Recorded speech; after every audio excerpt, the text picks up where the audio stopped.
చెట్టు చాటు నుండి శ్రీరాముడు వాలిపై బాణం వేస్తాడు.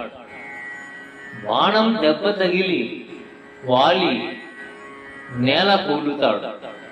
అప్పుడు తార వాలి దగ్గరకు పరుగున వచ్చి ఇలా శోకిస్తుంది. పురమి కంపింపనద్భుత శోకమడన నిడపకాయి భంగిని తేరదారా హారములు దిగిరాల నలివేణి దూల భారం పుతనుగవా పయ్యదారా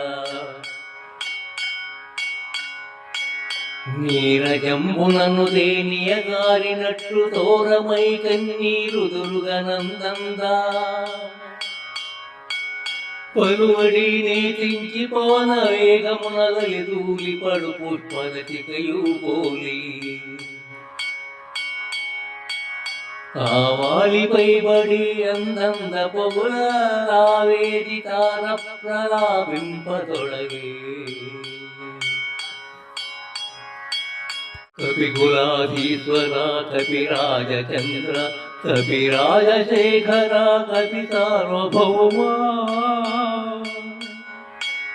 సకల సురాసుర సంఘంబులందున కలంక సత్తుడవధినాథ నీవు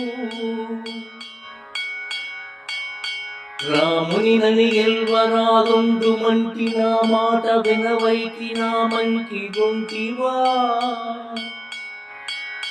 ఆ మహాత్ముడు విష్ణువటుకోకుమంటి భీమ సౌరుడతడండు బిరుదుగ్గుమంటి నిను దంపవచ్చిన నీ పాలి మృత్యువనక రాముని చేతనారడివడితి కరకంఠు శ్రీపాదకమలంబు మీద తిరగొప్ప నీ మౌళి తేటి రాలు అట్టి నీ మస్తకంబగట ఈ చోట ఒట్టి నేలక పూలవలసనేడు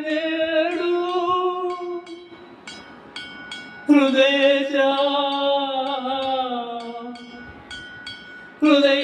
నిన్ను బాసియే నిల్వజాల గదితి నీ ఉన్న లోకమునకే వత్తు హృదయేశ నిన్ను బాసియే నిల్వజాల గదితి నీ ఉన్న లోకమునకే వత్తు పురముపై తొడలపై నుంచి మన్నించి శిరము మూర్పుని ముద్దు చెక్కులు పునికి కరము ముద్దాడి పురముపై తొడలపై నుంచి మన్నించి శిరము మూర్పుని ముద్దు చెక్కులు పునికి కరము ముద్దాడి తార భూమి కంపించేటట్టు శోకించింది.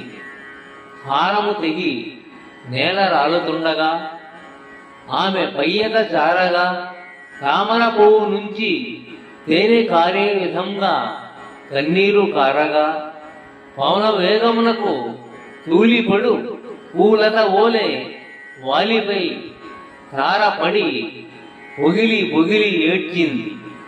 కపికులాధీశ్వర కపిరాజచంద్ర కపిరాజశేఖర కపి సార్వభౌమ అంటూ అతని గొప్పతనాన్ని గుర్తు తెచ్చుకుంది. రాముని గెలువలేమంటిని వినకపోతివి, ఆ మహాత్ముడు విష్ణు వంటిని భీమ సౌరుడతను నిన్ను చంపవచ్చిన నీ పాలి మృత్యువు అంటిని నువ్వు వినక మరణాన్ని కొని తెచ్చుకుంటివే. అయ్యో, శ్రీపాద కమలంబు మీద పౌళించవలసిన నీవు కటిక నేలపై కూలితివా. హృదయేశ నిన్ను బాసి నేను నిల్వజాలను, నేను కూడా నీవున్న లోకమునకే వచ్చేదను అని వాలి ఆపాద మస్తకము ప్రేమతో స్పృశించి శిరమును తార ముద్దు పెట్టుకుంది.